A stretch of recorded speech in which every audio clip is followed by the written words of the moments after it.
So that is how our cardiac arrest center eventually has a very good out-of-hospital cardiac arrest program. And when Gareth invited me to talk about probably my bystander program, I wanted to touch on things on out-of-hospital cardiac arrest and how we do things in Essex. Obviously, not as glamorous as this, but probably more glamorous. So our cardiac arrest team consists of interventional cardiologists, intensive care doctors, neurologists, clinical neurophysiologists, psychologists, cardiac arrest medical counselors, East of England Air Ambulance Services, and a huge collaborative stance with Sudden Cardiac Arrest UK. So what is the similarity between Scotland and Essex? Certainly not the beautiful scenes. The geography and the population does not match either. It is said that Essex has the sexiest accent, but probably not as much as Scotland. The tacky fashion sense from Essex does not match either. What matches is this, but what I learned this morning was that Scotland has about 3,700 cardiac arrests annually. Essex, though a smaller population, has about 3,500 cardiac arrests. That does say a bit about the health of our population, but anyways, we have about 75% bystander CPR rates. I asked ChatGPT to give me a typical scene of an out-of-hospital cardiac arrest. Got lots to learn from that here.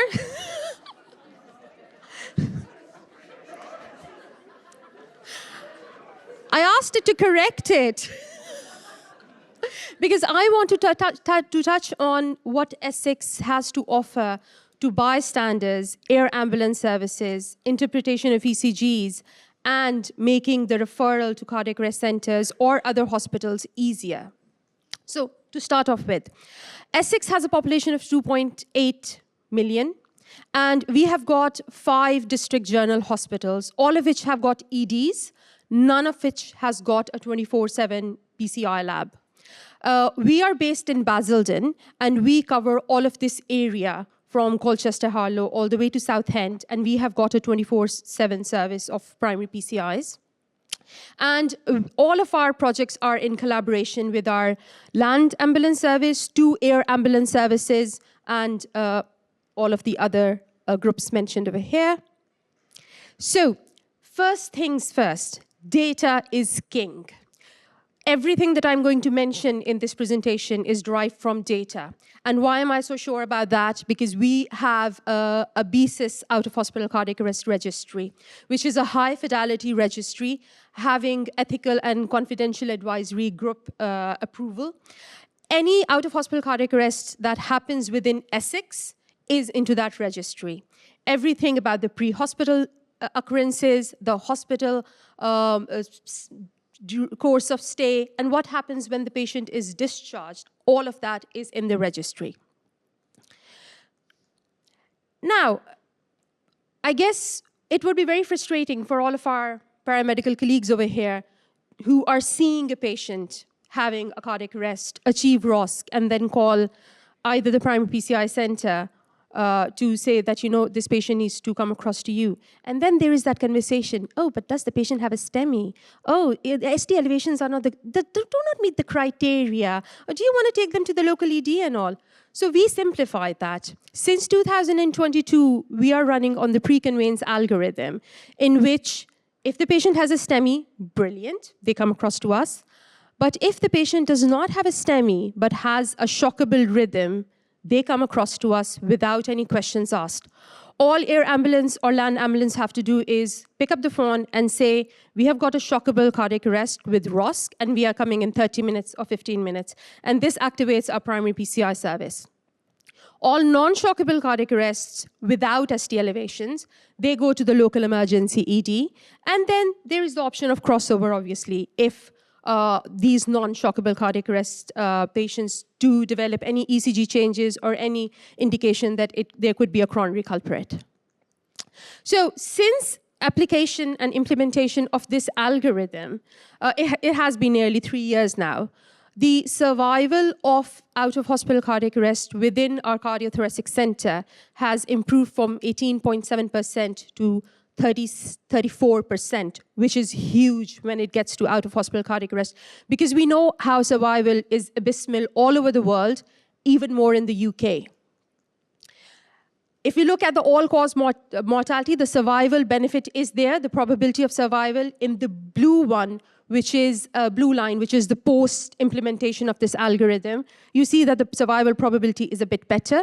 But then look at the shockable rhythms, the patients with shockable rhythms. So this is our algorithm, post-algorithm survival, huge separation of curves. So the survival has improved. Why?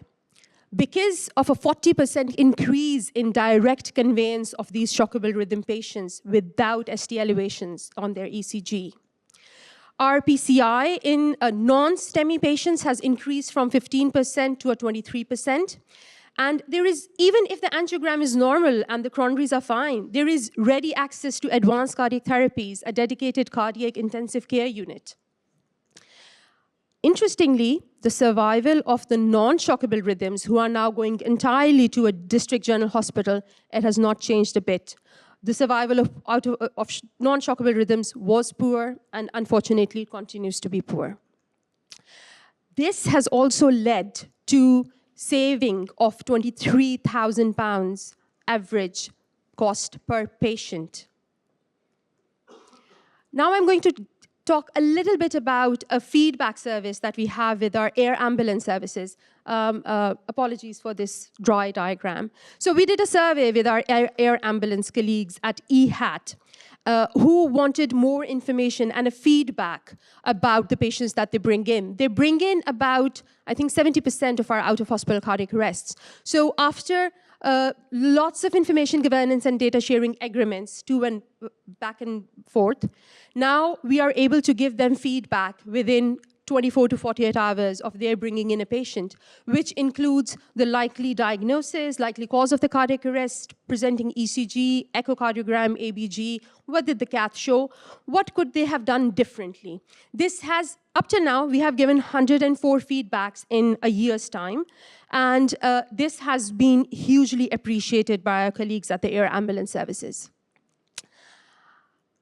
If all ECGs had just a STEMI or no STEMI, it would be so easy, but that's not the case. As someone mentioned this morning that post-ROSC ECGs are wacky. They are. This speaks for itself. So, East of England Ambulance Services introduced us to PM Cardio, Queen of Hearts, which is an AI app to predict occlusive myocardial infarction.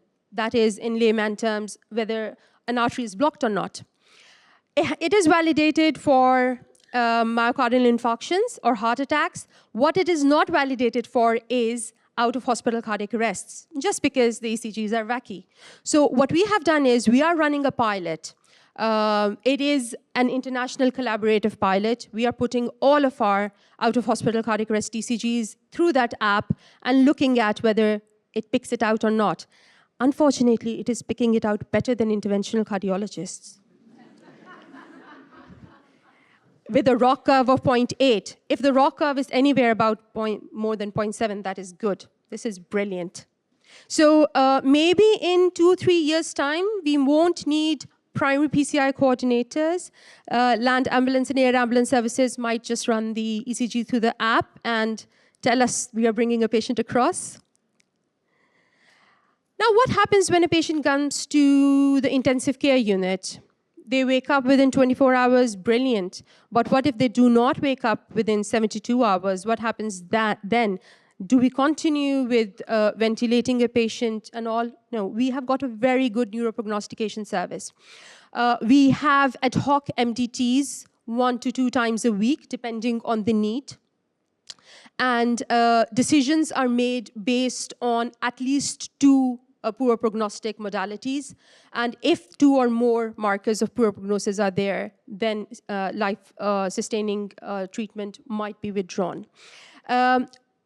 In the last few years, the data shows that the average time to this neuroprognostication has been 76 hours.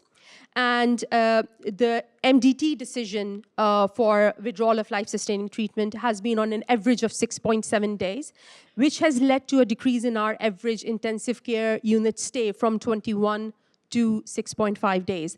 Now, this obviously saves NHS money because of futility, withdrawal of treatment in futile cases, but this saves the family such a lot of heartache and such a lot of distress during prolonged intensive care stays.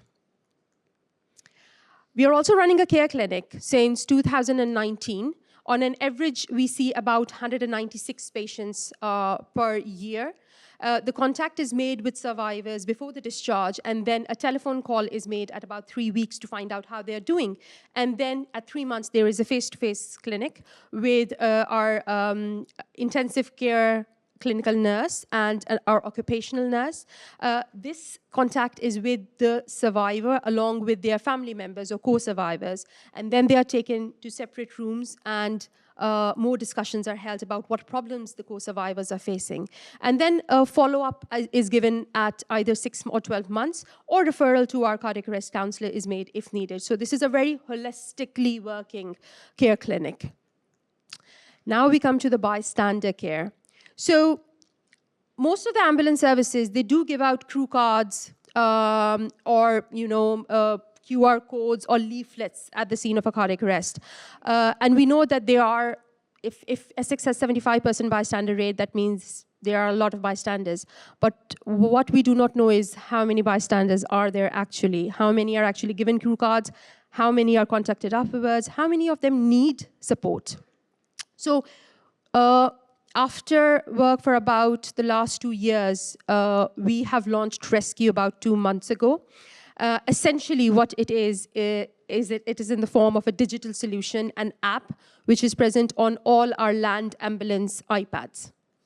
So what the land ambulance paramedics have to do is identify the bystanders, give a very short on-scene debrief about, it could be anything like, thank you for the steps that you took today. We know it can be challenging. And if you want to sign up for some support, we can register you. The registration process is simple with an email or a cell phone number.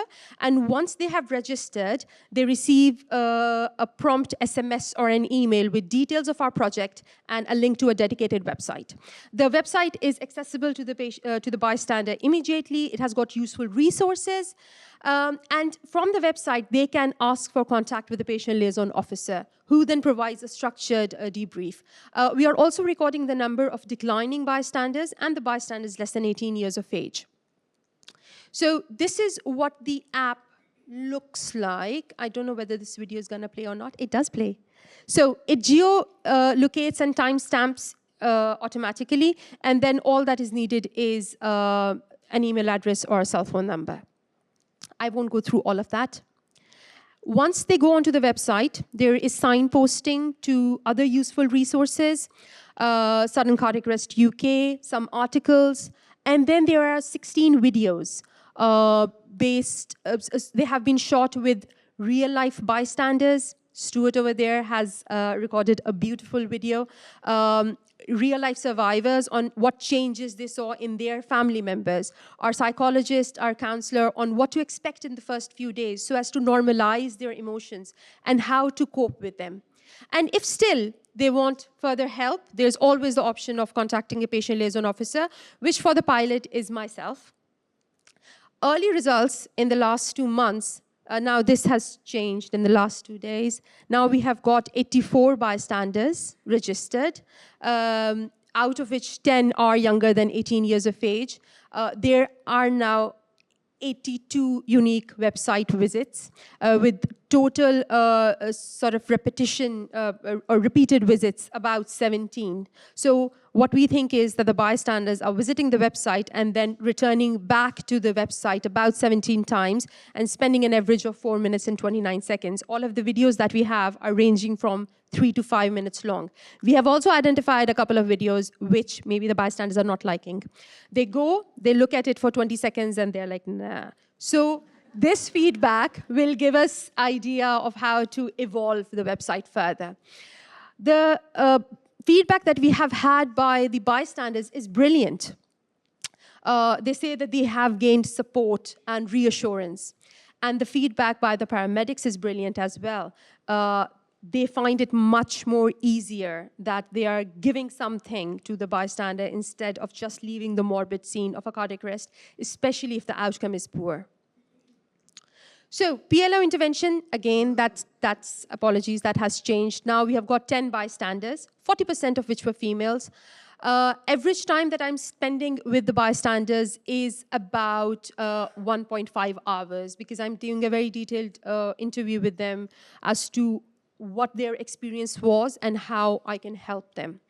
The quickest request that we got after an out-of-hospital cardiac arrest was a bystander clicking on after watching all of the videos, clicking on the help button at about 19 hours after her husband passed away. Oh.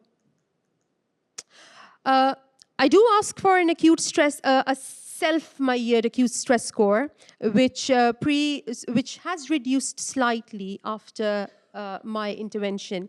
Because it is still early days, most of the questions I am getting are about sort of CPR related. Did I do it right? Did I hurt the patient? They were given so many shocks and then, they passed away. Did I do anything wrong? So there's a lot of guilt associated. So, but as we go along, I'm sure the quality and the nature of the questions will change as well. Oh. So what's in the future? The app is very easy and it is readily scalable to other ambulance services. Currently, we have had interest from other ambulance services as well.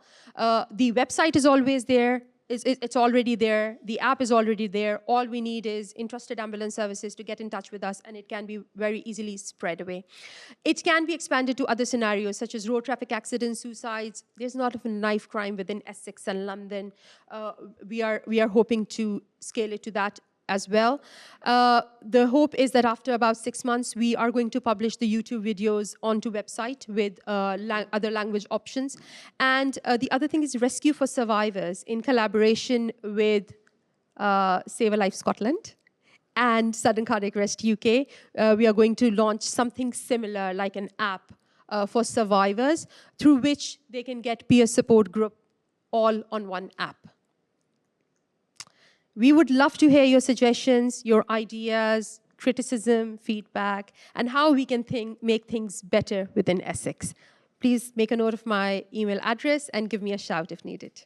Thank you.